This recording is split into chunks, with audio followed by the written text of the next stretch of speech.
floral နဲ့လုံးဝကျမကိုကျမပတ်ပွင့်နေလို့ခံစားနေရတယ်ကွယ် Yes အခုတော့ design ဟွာသူကအဲ့လိုပေါ့ပါတဲ့ design ဘက်ကိုပို့ရောက် Fish to your style therapy ရဲ့ next episode ကဘာဖြစ်လဲ Renema TS ရဲ့ style therapy program နေပြန်လဲကြိုးစားလိုက်ပါတယ် ကဲ fish ရေ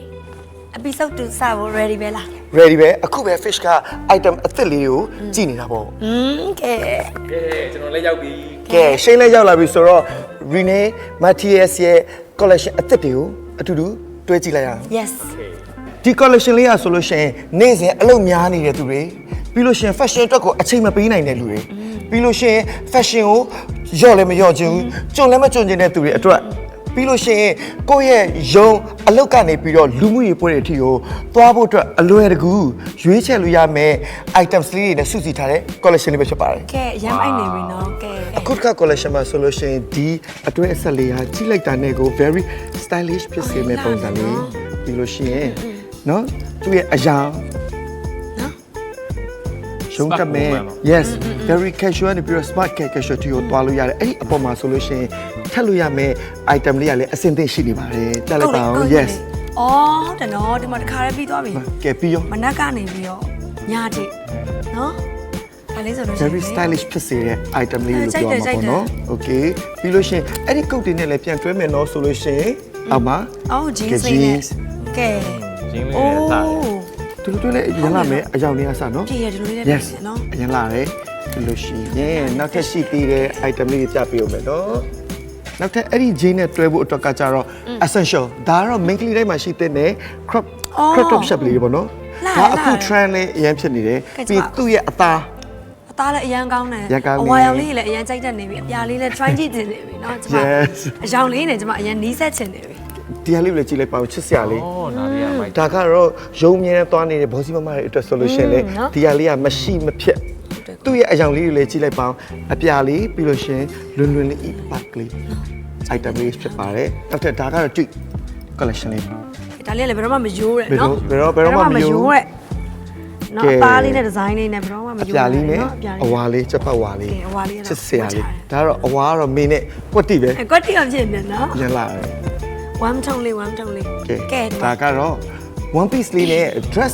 တစ်မျိုးတည်းနဲ့ very styling ပြည့်စုံစေတယ် သူအရင်လည်းများမနေဘူးမနေ့ကလည်းညထိလည်းကျွမ်းမျိုးဝတ် အဝါ เนาะ အပန်း ပိုင်းအောင်လေး အပြာလေး ကဲ အရင်လှပပြီးတော့သူ့ရဲ့ design တက်လို့ဝဲလိမ့်မယ် နော်အယောင်လွန်လေးနော်သုံးမျိုးတော့အယောင်လွန်လေး ဟုတ်ပါတယ် နော်ကဲ ပြီးရင်ဒါကတော့ ဒါလေးပြော office မမတွေ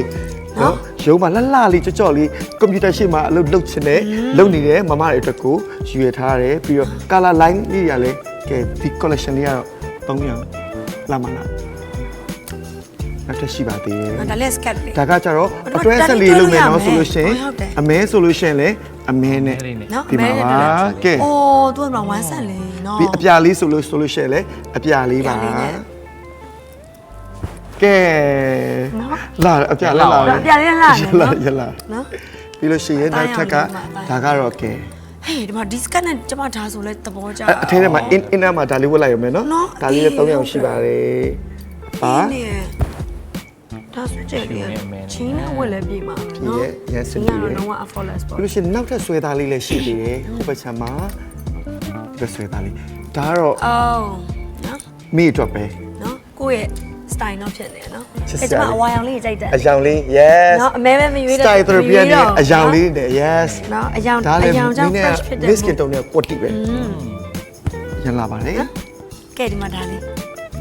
စွမ်းပုံစံတယ်ကွာဒါလေး ပြားတော့ပြောစရာမလိုဒါ fish အရန်ကြိုက်တဲ့ items တစ်ခုဆိုလဲမမဘူး main ကလေးတဲ့ဒီဝတ်စုံကိုထားမယ်ဆိုလို့ရှိရင်ဘယ်လိုလဲ ဒါလေးကတော်တော်လေးလှတယ်ပြ smart လေးကြာတယ်ပြ royal လေးဆန် Oh right သူမြဲဝတ်တော့မယ်နဲ့သူခိုးဝတ်တော့မယ်နဲ့ တကယ်လားလေ तू ကလေကပတ်ကလေးလည်းပါတယ်ဆိုတော့တစ်ထည်တည်းနဲ့ပြည်စုံနေတယ်လို့ fish ကတော့ထင်တယ်တော်လာတယ် ရ နော် မ်းကြိုက်တယ်ကဲအဲ့ဆို men's collection လေးကဒီဘက်မှာ ဟုတ်လေ ကဲလာလာ ကဲပထမအဦးဆုံးအနေနဲ့ t-shirt ကိုမှ pocket ပါတဲ့ collection လေးတဒါ အဲ့ဆို လေသာလေးနဲ့နော် Yes လေသာလေးနဲ့ ဆိုတော့သူက2ရောက်လာပါတယ်လာမလား ဒါလေးကြိုက် ဟုတ်တယ်နော်အကြောင်းလွယ်လွယ်လေးဖြစ်စေတယ်လာတယ် ဂျင်းလေးနဲ့ဆိုလဲလှ နော်ဂျင်းဆိုလာရနော် ဟောင်းလေးတော်တော်လှ ပြီးလို့ရှိရင်ဒီဘက်ချက်မှာ collar လေးနဲ့ ဟို ဒါကလည်းယောက်ျားလေးတွေအတွက်ဆိုလို့ရှိရင်တစ်ထည်လေးနဲ့ very stylish ဖြစ်စေမယ် collar လည်းပါတဲ့အတွက်ကြောင့်ရုံပွဲကနေပြီးတော့ညနေပွဲတွေအထိကိုခါရဲဝတ်သွားလို့ရတယ် မောင်မီတူလေးနဲ့လာနော်ဒါလေးကမိုက်တူခဏလေးနဲ့မောင်မီတူပြီးလို့ရှိရင်ဒီမှာနောက်ထပ် t-shirt collection အသစ်လေးတွေ ပေါ့ပါပဲနော်အညိုလေးလည်းလာတယ် အဲ့ဒါတွေနဲ့တွဲဆက်ပဲဆိုလို့ရှိရင်လေဒီမှာအစင်သစ် မတော့ဝမ်းဆက်လေး ဟုတ်တယ်ဝမ်းဆက်လေးနဲ့ black solution black new solution နော် yes အခုက collection တွေကကန်ကြည့်လိုက်တာနဲ့အသားတွေကအိဆက်နေရပဲ ဒါလေး V shape လေးနော် ဒီ shape ဒါလေးရတယ်တူလေးလာ တော့လည်းနှစ်ယောက်လာတယ် ပေါ့ပါလေးလည်းဝေးလို့ရတယ်အမဲနဲ့အဖြူလေး ခဲအောင်လေး ဒါကြတော့ကာလာလေးအမဲဥမှာနော်ဘယ်လိုလဲမသိဘူး ခဲမဲလေးလို့ဖြစ်နေနော် လို့ဖြစ်နေမှာလာ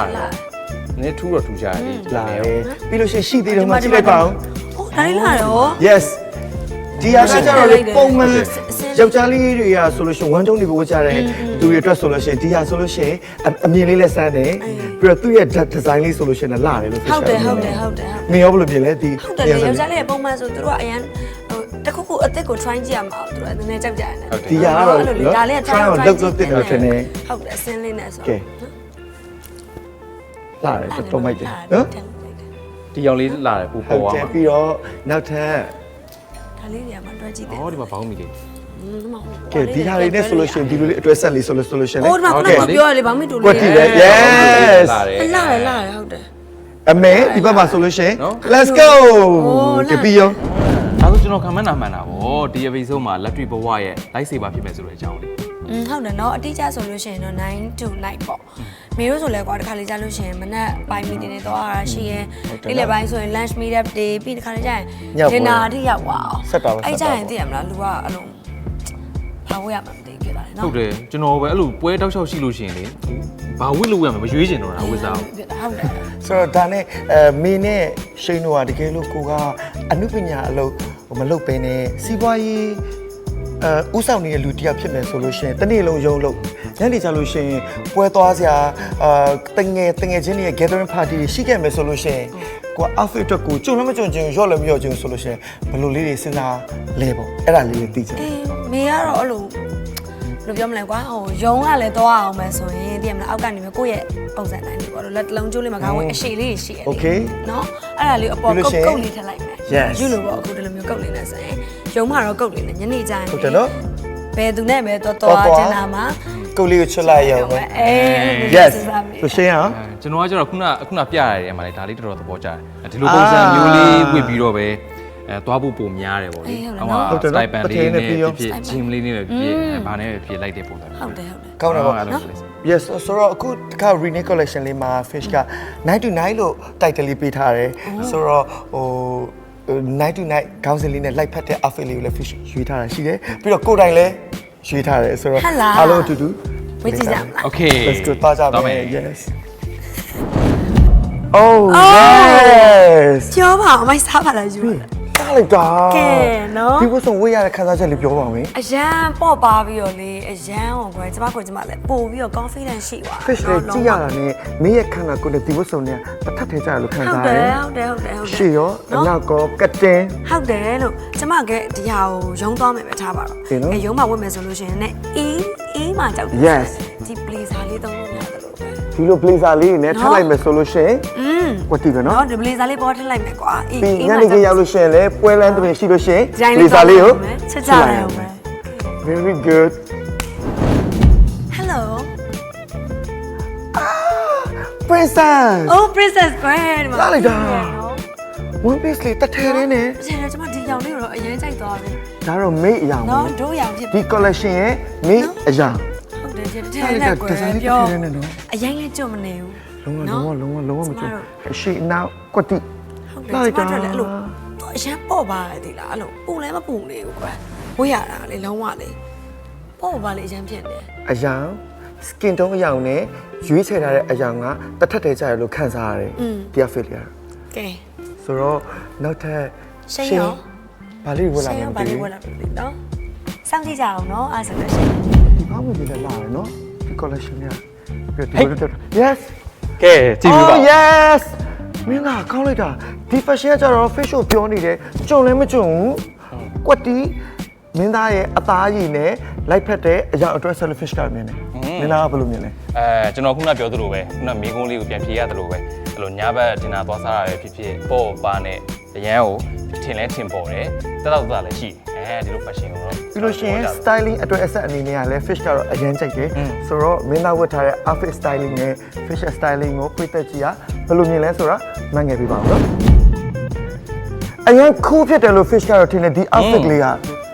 မိုက်တယ်နော် collar လေးရဲ့အသွား color အရောင်ဆက်ဝတ်ထားတဲ့ outfit businessman မှာ cool ဖြစ်တဲ့ businessman look ရတယ်လို့ fish ကတော့ထင်ပါတယ်ဒီဝတ်စုံလေးရကြတော့နေ့လေပဲမုတ်သွားစားတာပဲဖြစ်ဖြစ်ဟိုမှာစီဝါရေးကိစ္စတစ်ခုခုပြောတာပဲဖြစ်ဖြစ်ဟိုမြန်လဲမြန်တယ်ပေါ်လဲပေါ်ပါတယ် smart လဲကြားတဲ့ပုံစံမျိုးလေးပေါ့လေကျွန်တော်ကတော့တော်တော်သဘောကျတယ်ပေါ့